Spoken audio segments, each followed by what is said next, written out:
Presidentes populistas, parte 3.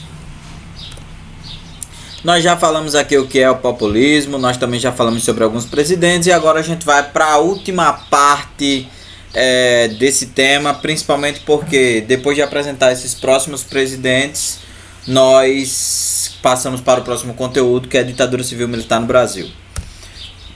Então, vamos falar sobre Jânio Quadros. Jânio Quadros foi um presidente que basicamente ele se elegeu através de uma pauta de moralização da sociedade.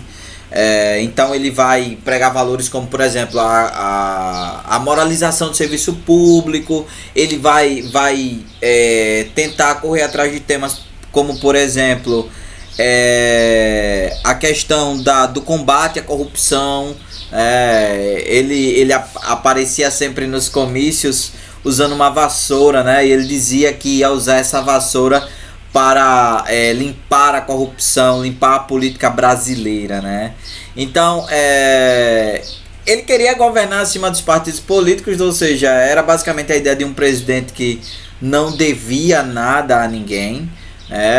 E como as primeiras medidas que ele toma, né, nos 7 meses que ele ficou no governo, as primeiras delas são a proibição das corridas de cavalo, a proibição das brigas de galo e o fim do uso dos biquínis em concursos de beleza. Se você prestar atenção, basicamente todas essas são pautas que dizem respeito à ideia de moralização da sociedade, né? Que a sociedade tinha que ter uma moral que era baseada principalmente nessas ideias, né? Na ideia dos bons costumes que o Jânio Quadros dizia encarnar.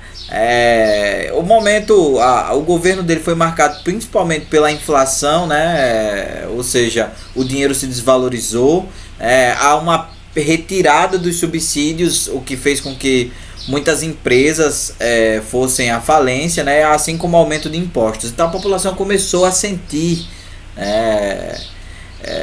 como as decisões na economia, né? Como essas decisões na economia acabavam interferindo na vida comum, porque interferia na própria sobrevivência, né? Uma vez que o dinheiro já não tinha tanto valor, que não havia emprego para todas as pessoas. Jânio Quadros basicamente ele pede para sair do cargo, né? Ele abdica do cargo da presidência. Alguns historiadores acreditam que ele faz isso justamente numa tentativa de se popularizar ainda mais, né? A ideia que o Jânio tinha talvez era que se ele largasse a presidência, haveria todo um movimento popular que o pedisse para continuar no poder, né? Essa é uma coisa que não vai acontecer, isso não acontece, né? Então, o que você tem no Brasil, depois que o Jânio pede para deixar a presidência, vai ser uma crise institucional da democracia brasileira, né? Principalmente em termos de como nós nos organizaríamos, né? Através do presidencialismo, que era a forma que vinha sendo feito, ou através do parlamentarismo, que foi o que foi discutido nesse momento, né? Quando o Jânio basicamente ele deixa o poder, né? Ele também deixa o poder porque ele vinha passando por uma série de críticas dos seus das forças políticas que existia no Brasil, né? Principalmente dos partidos políticos, né? Lembrando que a gente tinha a União Nacional Democrática, a UDN, que vinha fazendo frente, né, a ideias que, por exemplo, pudessem se confundir com o comunismo, né? E você tinha também as ideias mais progressistas, né? Eles faziam frente a ideias mais progressistas. Você tinha também, por exemplo, setores da Igreja Católica, setores mais conservadores da Igreja Católica, que também lançavam críticas, né? Então, são esses grupos que vão ter os militares também, que faziam pressão, né, nesse momento, né? Basta lembrar que foram esses os mesmos setores que levaram Getúlio Vargas ao suicídio. E aí o Jânio Quadros ele pratica algumas ações que são consideradas suspeitas por essas oposições. Apesar dele dizer que não se alinharia nem aos Estados Unidos, né? Lembrando aí do cenário da Guerra Fria, né? Ele diz que não se alinharia aos Estados Unidos, ou seja, ao capitalismo estadunidense, mas também diz que não se aliaria à União Soviética, né? E aí, em contrapartida, o que é que o Jânio faz? O Jânio vai dar a medalha de honra de maior mérito a Che Guevara, né? Che Guevara, inclusive, vem ao Brasil para receber a medalha, né? Que é a Rosa Púrpura. O Che Guevara, né, era um guerrilheiro da Revolução Cubana, uma revolução notadamente com caráter comunista, alinhada com a União Soviética, né? Então, isso é um contraponto, né? Isso é uma... Como é que eu posso dizer? Isso é uma contradição, né? Ele diz que não vai se alinhar à União Soviética por meio do comunismo, mas ao mesmo tempo premia um guerrilheiro que era considerado comunista, né? Isso vai gerar uma série de pressões ao ponto que o Jânio ele vai renunciar 7 meses depois, né, após várias pressões dos militares e, como eu falei a vocês, da União Democrática Nacional. E aí a gente tem a crise de sucessão.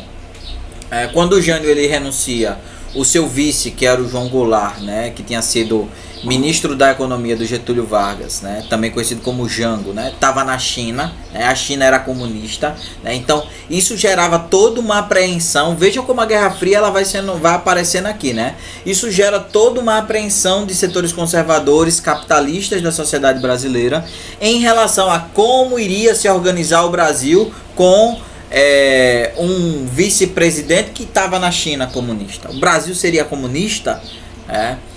Ao mesmo tempo também havia um medo de um certo getulismo, né, de uma identificação dos grupos populares com esse sujeito que era o João Goulart, que tinha sido ministro da Economia do Vargas, né? Então, basicamente, os militares eles desejavam que o João Goulart não assumissem, né? E aí começa uma série de pressões ao ponto que Leonel Brizola, que é vivo até hoje, né, ele vai iniciar o que nós chamamos da campanha da legalidade, que é justamente uma campanha para que o João Goulart assuma como presidente do Brasil, né, o lugar que era dele após a renúncia do Jânio Quadros. Então, como havia todo esse impasse, né, a respeito de qual seria a posição político-econômica, né, capitalista ou socialista do João Goulart, a opção que o parlamento encontrou foi construir um parlamentarismo. Ou seja, você tinha um presidente, mas esse presidente não assumiria com poderes totais, né? E aí você tinha a ideia de que em 1965, ou seja, 4 anos depois da renúncia do Jânio Quadros, o que teria era um voto popular para decidir: o Brasil seria parlamentarista ou o Brasil seria presidencialista, né? E é aí que vem a grande questão. Devido a uma série de pressões, essa votação ela vai ser antecipada, né? E aí em 1963 a população vota que prefere manter o presidencialismo, né? E aí tem a posse do João Goulart. João Goulart assume em 63 e é deposto em 64, né? Quando ele assume, a primeira coisa que ele coloca em questão são as reformas de base. O que são reformas de base, professor? São reformas que basicamente organizam setores da nossa sociedade que são de importância número 1, né? Elas basicamente definem a nossa identidade enquanto sociedade. Então, o João Goulart, ele desejava uma reforma agrária, ou seja, uma redistribuição das terras, né, principalmente retirando terras daquelas pessoas que tinham muitas terras que não eram cultivadas para dar às pessoas que não possuíam terra, mas que desejavam trabalhar no campo. Perceba, não é uma ideia de que você vai retirar a terra de pessoas pobres, não. A ideia era que tirasse parte dessas terras das pessoas ricas, e fossem terras que não fossem cultiváveis, ou seja, que as pessoas não estavam cultivando, que elas só existiam para alguém dizer assim: eu tenho tantos acres de terra. Então havia também uma necessidade de reforma fiscal, né, principalmente cobrando mais impostos das populações mais ricas. Ele defendia também uma reforma bancária, uma reforma universitária, né? Essa reforma universitária era basicamente a garantia de um maior acesso, né, às universidades públicas, e uma reforma administrativa. Para além disso, o Jango ele também desejava controlar os investimentos estrangeiros, principalmente defendendo aquela ideia do Vargas de soberania nacional, a ideia de que o Brasil teria a possibilidade de crescer por suas próprias pernas. E a oposição passou a ver todas essas atitudes que ele tinha, tanto em relação ao capital internacional, né, através do controle desses investimentos, quanto nos seus desejos de reforma, como atitudes ligadas ao comunismo. E aí vai começar uma série de pressões no sentido de de retirar o João Goulart do poder.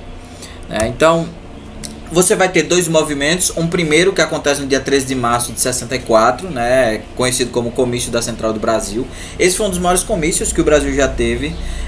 Nesse comício defendia-se que as reformas de base que tinham sido vetadas pelo parlamento pudessem ser aprovadas, né? João Goulart vai usar esse poder que ele tinha em relação às massas justamente para tentar se ligar a setores da sociedade que defendiam essas reformas. E aí você vai ter a resposta no dia 19 de março, que é a Marcha da Família com Deus pela Liberdade. Basicamente, essa marcha ela pedia a deposição do presidente, acusando ele de comunismo, e endossava, ou seja, reforçava a possibilidade de uma intervenção militar no Brasil. E foi a partir desse movimento que a ditadura militar no Brasil, ao começar, né, vai se pautar na ideia de que havia um apoio popular, de que havia uma necessidade popular, de que os militares assumissem o poder. Então, feito isso, hora das atividades.